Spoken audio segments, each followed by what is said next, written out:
मोदी जी ने कहा है तीसरी बार सरकार बनेगी, तीसरी बार सरकार बनेगी तो 70 वर्ष से ऊपर के हर व्यक्ति को 5 लाख रुपए प्रतिवर्ष स्वास्थ्य की सुविधा उपलब्ध करवाएंगे।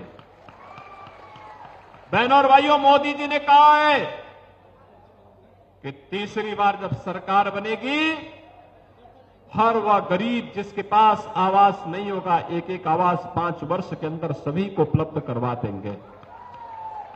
और बहनों और भाइयों, मैं इसीलिए आपके पास आया हूं, आपसे यही कहने के लिए आया हूं कि जिन लोगों ने आजमगढ़ के सामने पहचान का संकट खड़ा किया था, ये आजमगढ़ को जिन्होंने आतंकवाद का गढ़ बना दिया था, उसके कारण आप कहीं बाहर जाते थे, लोग आपको शक की निगाहों से देखते थे, आपके सामने पहचान का संकट था। अरे वो तो निरुआ आ गया, आज आप जाते हैं, लोग सम्मान की निगाहों से देखते हैं। कहा अच्छा, आजमगढ़ से, जहां से निरुआ सांसद है। और बहनों और भाइयों, ये भोजपुरी के बहुत अच्छे कलाकार हैं, गाते भी हैं, एक्टिंग भी करते हैं। और इनके कहने पर अब हम लोगों ने आजमगढ़ में संगीत महाविद्यालय का निर्माण के लिए भी पैसा उपलब्ध करवा दिया है। अब तो यहां पर कई लोग प्रशिक्षण लेंगे, कला का प्रशिक्षण। कला ईश्वरीय देन होती है। और बहनों और भाइयों, बहुत सारे लोगों को आगे बढ़ने का अवसर मिलेगा। समाजवादी पार्टी अपराधी पालती थी, अपराधियों की फैक्ट्री चलाती थी, माफियाओं की फैक्ट्री चलाती थी।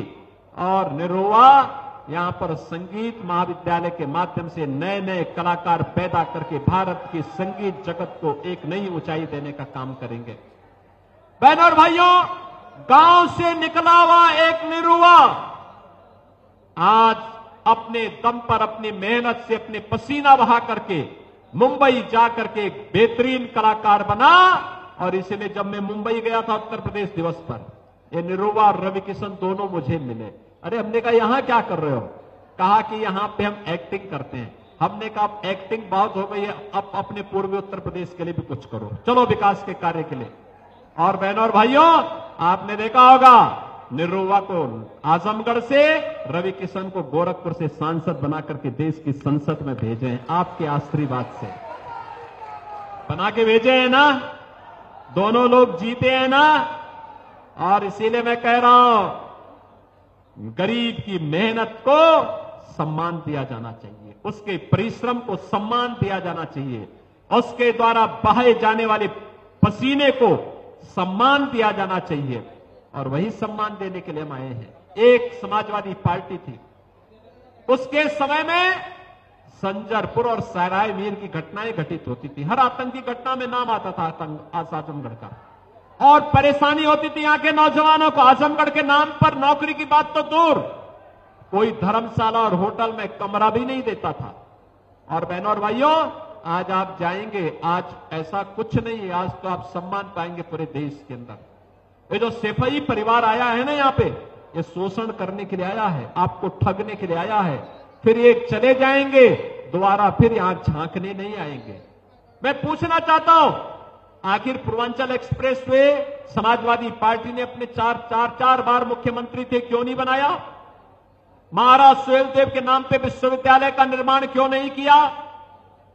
क्यों नहीं उन्होंने संगीत महाविद्यालय का निर्माण किया? क्यों नहीं उन्होंने एयरपोर्ट का निर्माण किया? क्यों नहीं उन्होंने हर घर नल की योजना लागू की? बहनों और भाइयों, ये केवल आपको सामने ठगी करने के लिए आए हैं, आपको बेवकूफ बनाने के लिए आए हैं। हमें इनके पीछे नहीं जाना है। हमें तो मोदी जी के एक भारत श्रेष्ठ भारत पर विश्वास करना है। और मैं आपसे यही अपील करने के लिए आज आया हूं। कांग्रेस और समाजवादी पार्टी का गठबंधन जब भी हुआ है, यह अनर्थकारी हुआ है। यह गठबंधन देश के लिए विनाशकारी हुआ है। याद करिए, कांग्रेस और समाजवादी पार्टी के गठबंधन के समय अयोध्या में राम मंदिर पर आतंकी हमला होता है, काशी में संकट मोचन मंदिर पर आतंकी हमला होता है, लखनऊ, वाराणसी और अयोध्या की कचहरियों पर हमला होता है।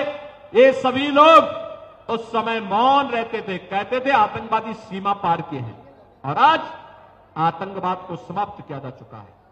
अब कोई बोलता था पटाखा भी जोर से फटता है तो पाकिस्तान सफाई देता है, कहता साहब मैंने नहीं किया है, क्योंकि उसे मालूम है ये नया भारत है, छेड़ता नहीं है, लेकिन कोई छेड़ेगा तो उसको छोड़ेगा भी नहीं। और इसीलिए हम आए हैं आज यहां पर आपसे अपील करने के लिए। एक कांग्रेस और समाजवादी पार्टी का गठबंधन एक बार फिर से बना है। ये गुमराह करेंगे, लेकिन सच्चाई यह है, इनके मैनिफेस्टो को देखो, उसमें ये कहते हैं कि अनुसूचित जाति, जनजाति और पिछड़ी जाति के लोगों को मिलने वाले आरक्षण में से एक हिस्सा हम मुसलमानों को दे देंगे। क्या अनुसूचित जाति और पिछड़ी जाति के आरक्षण पर आप मुसलमानों को सेंध लगाने देंगे क्या? लेकिन ये लोग तो यही करना चाहते हैं। इन लोगों ने पहले भी किया थी शरारत, वो तो भारतीय जनता पार्टी ने विरोध किया, ये सफल नहीं हो पाए। और कांग्रेस के इंडी गठबंधन के सभी नेता कह रहे हैं, बिहार में लालू जी कह रहे हैं कि मुसलमानों को सारा आरक्षण दे देंगे। ऐसे ही राहुल गांधी का बयान भी आया था, ऐसे ही समाजवादी पार्टी के नेताओं के बयान भी आ रहे हैं कि हम आरक्षण मुसलमानों को बांट देंगे। क्या आप इसकी स्वीकृति देंगे? बहनों और भाइयों, बाबा साहब भीमराव अंबेडकर ने कहा था कि धर्म के आधार पर आरक्षण नहीं हो सकता, क्योंकि धर्म के आधार पर भारत का विभाजन हुआ था, इसलिए मैं दोबारा आरक्षण इस रूप में स्वीकार नहीं कर सकते। दूसरा, इन लोगों के दिमाग में एक नई खुरापात आई है। पहले इन्होंने देश को बांटा, फिर इन्होंने देश को क्षेत्र और भाषा के आधार पर बांटने का कुत्सित प्रयास किया, फिर जातियों को आपस में लड़ाने का कुत्सित प्रयास किया, और अब ये क्या करने जा रहे हैं? अब इनके द्वारा कहा जा रहा है कि हम विरासत टैक्स लगाएंगे। विरासत टैक्स का मतलब आप जानते हैं? आपके पूर्वजों के द्वारा, आपके बाप दादों के द्वारा, आपके ग्रैंडफादर और आपके फादर ने जो संपत्ति अर्जित की है, इनका विरासत टैक्स उसमें से आधा ले लेगा, और फिर उस प्रॉपर्टी को ये लोग पाकिस्तान, बांग्लादेश और अफगानिस्तान से आए हुए मुसलमानों में बांटने का काम करेंगे। क्या आप इसको स्वीकार करेंगे क्या? अरे आपके 4 कमरे का घर, 4 कमरे का घर, ये लोग कहेंगे रे तो आपको विरासत में मिला है, इसमें से आधा आपको खाली करना होगा, और उसमें 2 कमरों में आप रहें और नीचे 2 कमरों में आप रहें, ऊपर के 2 कमरों में कोई पाकिस्तानी आकर के, कोई बांग्लादेशी आकर के बैठ जाएगा, कि आपका तो जीना हराम हो जाएगा। यानी ये समाजवादी पार्टी और कांग्रेस के अंदर अब औरंगजेब की आत्मा घुस गई है। औरंगजेब मुगलों का सबसे क्रूर बादशाह था। वह क्या करता था? उसने सबसे पहले सत्ता के लिए अपने भाई की हत्या की, फिर अपने बाप को जेल में बंद कर दिया। बहनों और भाइयों, अगर किसी को औरंगजेब के कारस्तानी को देखना है तो काशी में काशी विश्वनाथ का मंदिर किसी ने तोड़ा था, इसी दुर्दांत, इसी निर्लज्ज औरंगजेब ने तोड़ा था। मथुरा में भगवान कृष्ण के मंदिर को तोड़ने वाला यही दुर्दांत, यही निर्लज्ज औरंगजेब था, और अपने बाप को भी जेल में इसने बंद किया था। शाहजहां वही जिसने आगरा का ताजमहल बनाया था। और आप जाइए पटना की खुदाबख्त लाइब्रेरी में, वहां की लाइब्रेरी में आप पढ़ेंगे, शाहजहां ने अपनी जीवनी में लिखा है, उसने कहा था, कमबख्त औरंगजेब, तुझ जैसा पुत्र किसी को पैदा न हो, तुझसे अच्छे तो ये हिंदू हैं, जीते जी अपने बड़े बुजुर्गों को सेवा करते हैं और मरने के बाद भी श्राद्ध और तर्पण के माध्यम से उनकी तृप्ति के लिए कार्य करते हैं, हर वर्ष कार्य करते हैं। बहनों और भाइयों, वह औरंगजेब की आत्मा अब ये समाजवादी पार्टी और कांग्रेस के अंदर घुस चुकी है, इसीलिए विरासत टैक्स की बात करते हैं। क्या विरासत टैक्स लगाने वालों को, आतंकवाद का समर्थन करने वालों को, राम जन्मभूमि पर भगवान राम के मंदिर को तोड़ने, राम मंदिर के विरोध करने वालों को, गरीबों पर अत्याचार करने वालों को, बेटी और व्यापारी की सुरक्षा में सेंध लगाने वालों को क्या हम वोट देंगे? क्या हम वोट देंगे क्या उनको? जो ये समाजवादी पार्टी के लोग कहते हैं राम मंदिर बेकार बना है, क्या अब इनको हमारा वोट जाएगा क्या? बहनों और भाइयों, राम भक्त और रामद्रोहियों के बीच की इस लड़ाई में हम सबको तय करना होगा। राम भक्त आत्मनिर्भर और विकसित भारत की संकल्पना को साकार करने के लिए मोदी जी के नेतृत्व में है।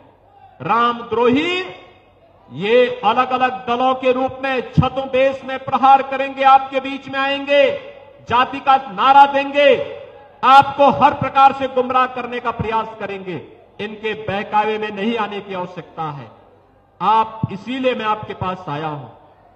निरुवा को दूसरी बार, पिछली बार तो उनको केवल 2 ही साल काम करने को मिला, अभी तो उनको केवल 2 ही साल काम करने को मिला, तब इतनी योजनाएं वो लेके आ गए।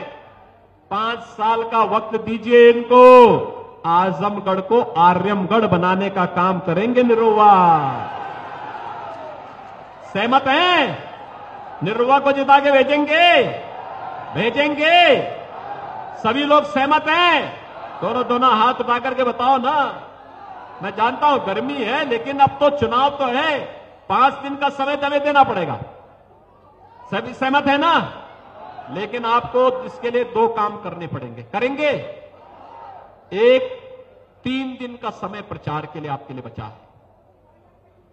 आपसे मेरी अपील होगी, यहां पे आए हुए जितने भी लोग यहां पर आए हैं, नौजवान हैं, बुजुर्ग हैं, अधेड़ उम्र के हैं, माताएं हैं, बहनें हैं, संतगण हैं, सभी से मैं कहूंगा, आप में से हर व्यक्ति 5-5 घरों को पकड़िए प्रतिदिन और कमल खिलाने के लिए, मोदी जी को तीसरी बार प्रधानमंत्री बनाने के लिए, निरुवा को आजमगढ़ का सांसद फिर बनाने के लिए, आजमगढ़ को आर्यमगढ़ बनाने के लिए हमें तीसरी बार मोदी सरकार लानी है।